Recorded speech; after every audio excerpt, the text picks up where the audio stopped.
So, good morning, everybody. So this talk is about the Hyperscale NVMe data center and some of the challenge we have for debugging and testing and identifying issues at scale in the data center. So, Vivek here is from Google, Lee from Microsoft, and Vineet from Meta. Or I did that. Sorry, guys.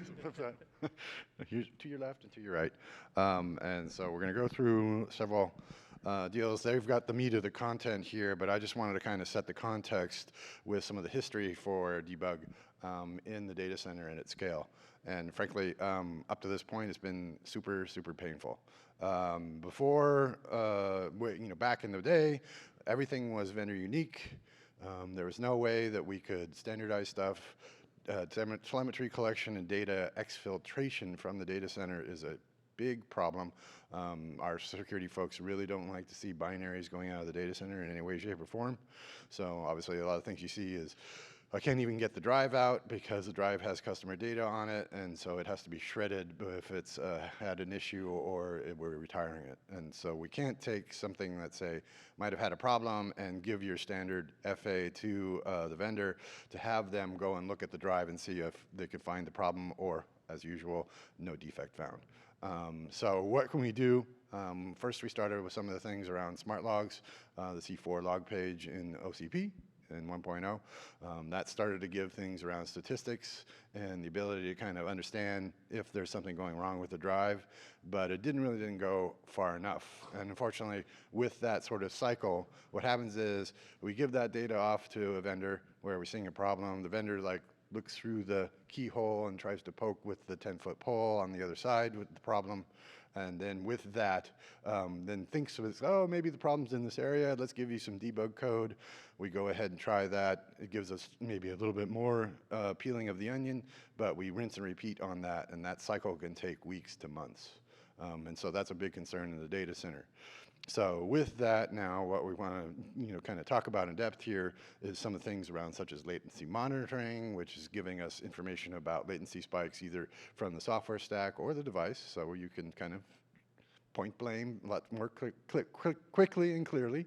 And then obviously the new formatted telemetry, data area 1, data area 2 in version 2.5. So that we hope will allow it such that we can take these debug cycles from weeks to months down to days and ensure that nobody from a vendor has to cut short their vacation and go off to a data center in the snow somewhere in the winter. So with that, who wants to? Yeah, cool. Thanks, Lee, for the intro. What I want to do today is probably dive a little bit deeper onto how do we do debug in our hyperscale environment, and what sort of data do we collect, and then kind of expand on the point which probably Lee made about some of the challenges what we had in terms of debugging our drives, and how is some of these logs helping us.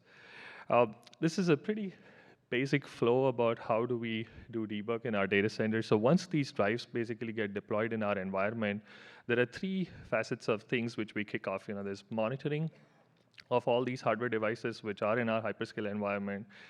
We also start building alerts based on the information which we are monitoring as these devices get deployed in our environment. And then there is anomaly detection. All of this basically stems from the same data source of information. So when you monitor, you're collecting a bunch of data, then you create alerts when you actually have something going wrong, or you have a signature which you think you want to catch much earlier. And then anomaly detection is if you have a particular firmware version of a particular vendor, of a drive at a particular data center site, which are all going down at the same time, we do want to catch that in there. All of this data feeds into something which we call our triage phase, where we're actually looking at all of this data and figuring out what's going on. Is it the drive? Is it our systems? Is it something else probably in there? And then design an appropriate remediate action, and then review the remediation action which we actually deployed. Is it actually fixing the problem or not? And then feedback the whole system into our monitoring, alert, and anomaly detection. Now, as you know, all of these steps are not manual. At least at Facebook, all of these steps are automated.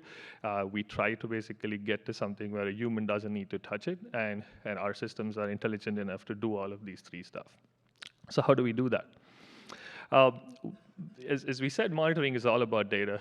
It's very important for us to collect a lot of information to actually go ahead and make this particular intelligent decisions in our debug flow today. So I've kind of split up the data into two different categories of something which we collect at scale, it's periodic, and then something which is not periodic in there. So if you look to the left, it's primarily a lot of smart attributes is what we have today. So we have our generic attributes which are defined in the NVMe spec. We have the C0 log page which comes from the OCP spec.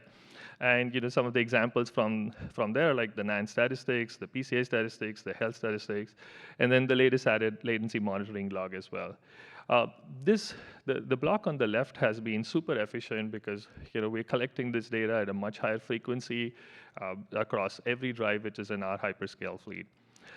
Again, but this is not enough. So there are times when we have to do manual intervention to collect the telemetry logs and the drive event logs. And probably in the next slide, I'll say why is it something which we don't do it on a periodic basis. So now that we've covered in terms of how do we do debug and what data do we collect, I just want to make it a little bit fun and kind of talk about how would we actually debug a particular problem.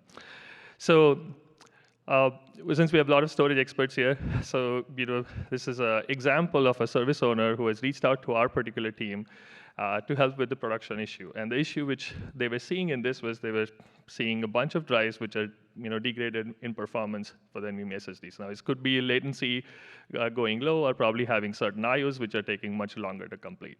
So as we saw in the previous slide, the two sources of information is the telemetry file, which we get from the log, and probably the smart logs, which includes the C0 log page as well as the attributes. So our job is to kind of debug from these two information. How do we debug what's going wrong in the SSDs? I'm guessing some of you have probably figured out, but the point I'm trying to make is with this telemetry binary file, which is pretty encrypted, and we don't have access to what's going on within the drive, and the smart log page with these commands, there's no way to basically figure out how the drive actually degraded in performance in a hyperscale fleet. The smart logs just scratch the surface, and the manual collection of telemetry logs is just an efficient way to debug drives at scale over here. So what's the solution?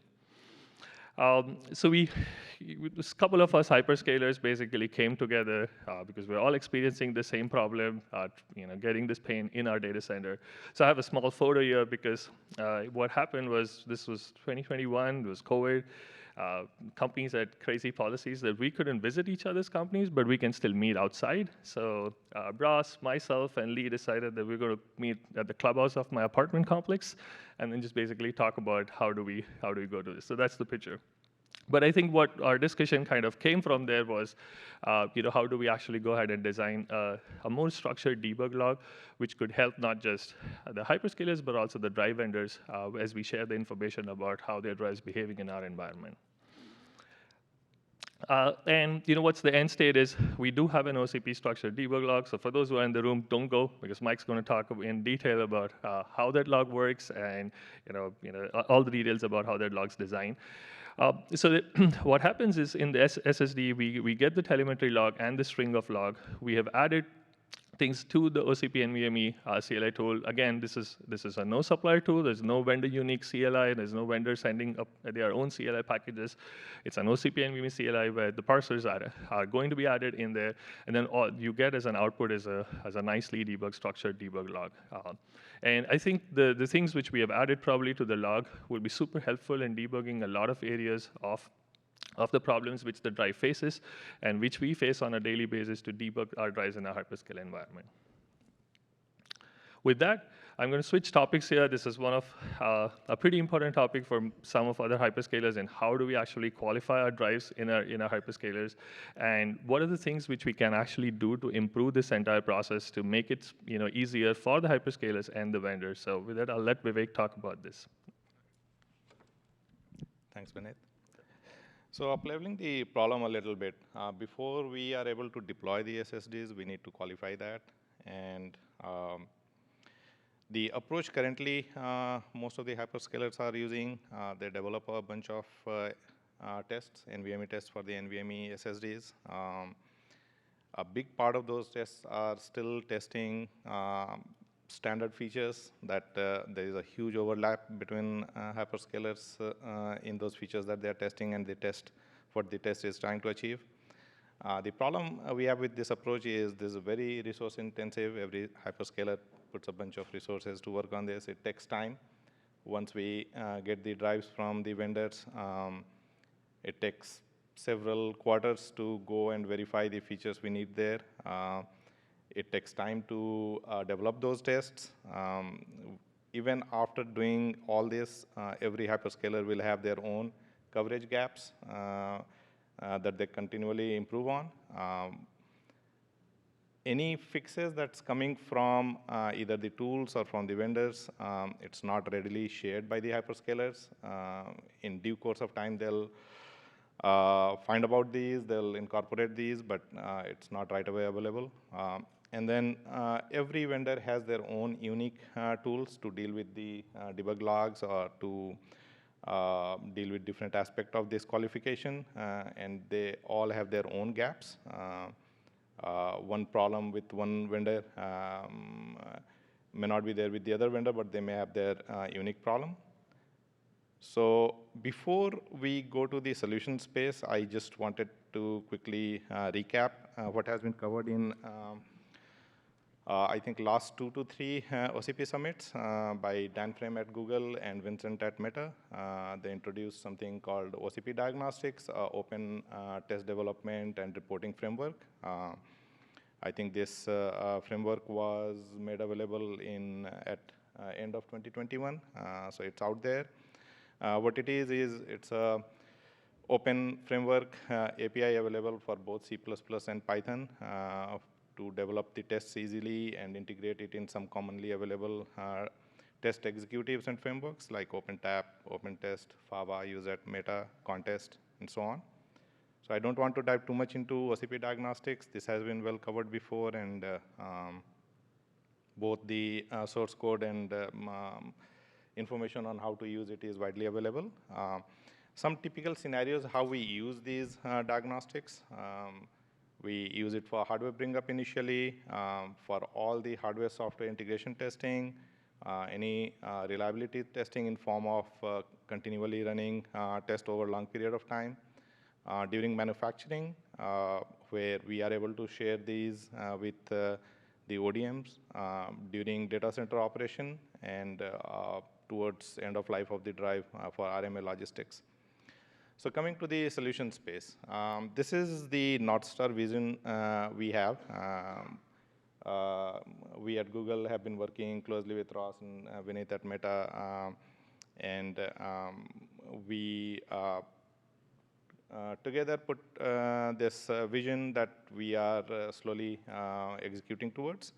And in this vision, we want to create an open test repository, OCP NVMe test repository that all these different sources can contribute to and make use of.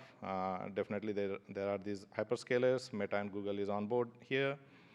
Other hyperscalers are interested in joining, and we will soon have more.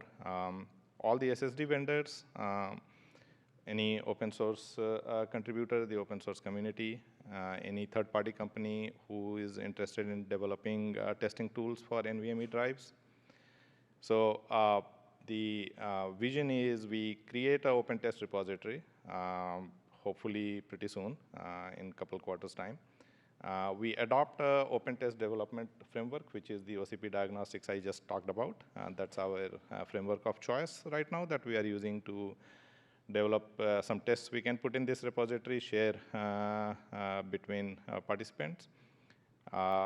Tools which are open and can be added to the repository to make use of the reports generated by these tests. And some of the ways we are trying to left shift some of these qualifications to the vendors is making use of this framework to be able to share our tests directly with them and have a very well-defined integration and deployment process. So we are going to have this open repository pretty soon. And with that, just want to have Vineet summarize our call to action here. Thanks, Vivek. So The OCP specs, the 2.0 is available today. Anybody of you can go online and read through it. 2.5 is coming soon. I'm looking at Russ in there. There are two things which we covered today, and I'm going to basically in call to action kind of summarize that at-scale debugging is really, really challenging, and so we need to keep designing efficient ways of debugging this, opening some of the information in the manner in which we are not revealing the IP, but can it still make it easier to debug both for the hyperscalers and the SSD vendors. And then I want to converge and make the call to the industry that let's converge all of our debug abilities into some of these features like the health information log, the latency monitoring log, the debug log, and then drive all of this through a common plugin so that we're not creating a plethora of plugins out there for each vendor and each hyperscalers in there.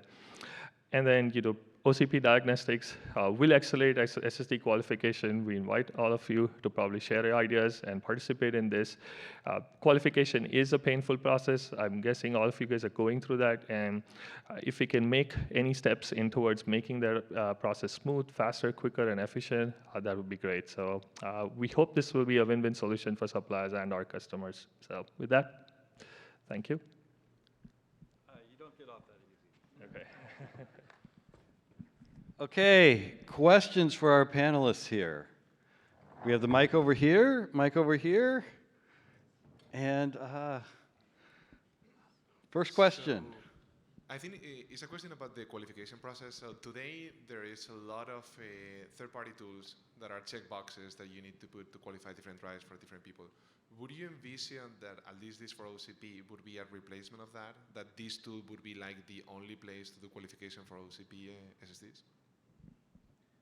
I can take that. Thank you for the question. The way we are looking at it currently is as a supplemental process to kind of commonalize some of the standard stuff we are doing across hyperscalers. We do see a need for still having some hyperscaler specific testing that needs to be still done. And that's why there is a focus on the report out using OCP diagnostics, where we are still able to analyze the reports and fit to our specific need. So with that, I still see a value of using all these available tools today for qualification. But in due course of time, hopefully we will have that commonalized as well. Just to add to what Vivek said, I think if your question is probably, there's going to be no requirement or enforcement for some of the customers to use a third-party tool to qualify the drives. What we are probably doing is just opening up what we do in our qualification side of our tests in there, and then the third-party tools are going to be an add-on to make the entire process much more better and get us to the qual. Okay. Thank you. Yeah, and so I think some of what we've done at Microsoft and Azure is around, so the third-party tools that have been enabled for doing the NVMe SSD work for qualification, what we call CDL, that comes from a Microsoft-built test plan that follows very rigorously the requirement IDs of all of the different features within the different versions of the OCP specs. And so with that kind of document, we do fully intend to have that document contributed into OCP so that it can be the kind of the base test case model for some of these things that these guys are doing, so that this all stuff kind of ties together in a kind of hopefully seamless manner that then again shifts left on all of the qualification stuff that we are jointly doing together. Thank you, Lee. Next question. Yeah, so for the open test repo that you mentioned, when is that going to be available? Where is that going to be hosted? Do you guys have a time frame and more details around that? We are hoping to have the repo available by Q1 next year, and we'll have some tests in there by that time frame to use as a reference and be able to execute it in different environments and integrate it in different environments. So that's what we are marching with. So as Vivek shared in the link, there's an OCP diagnostics GitHub repository already out there. We are probably going to add a storage vector to that and then host it probably in there. I should add, since these gentlemen forgot to mention it, once this is there, they do plan to come into the OCP storage group and share with what's there and how it works. And it's one more reason to come to our OCP storage meeting, because I'm sure there'll be more questions. Any other questions for our speakers here? Sorry, it's bright light. I can't see. Go for it. Hi. First, my compliments to you guys for working together to create commonalities and specs and logs. It really makes it, I think, a lot easier for all of us in the industry. My question is, for those areas that you might differ on requirements, do you see a common test framework still working to validate the areas in which you differ? Yeah, I mean, you know, we're never going to be fully 100% aligned on everything. You can see that with the device profiles section in the thing in our specs as we go. Fortunately, right now it's fairly small, and we want to keep it that way. Obviously, when you get into like the test frameworks and test things, then you may need to have a given profile for a given vendor, depending, or a given hyperscaler, depending on those oddities or differences and additions and things like that. But yeah, hopefully that will all be accounted for, and we'll not have too many of them. Thanks, Lee. I want to add that at Google, apart from using this framework for all the common open tests, we are also using the same framework for any Google proprietary tests as well that will be running internally. So it's the same framework, just some tests that are very specific to Google that will not open. Any other questions? I think that is it then. Thanks, everyone.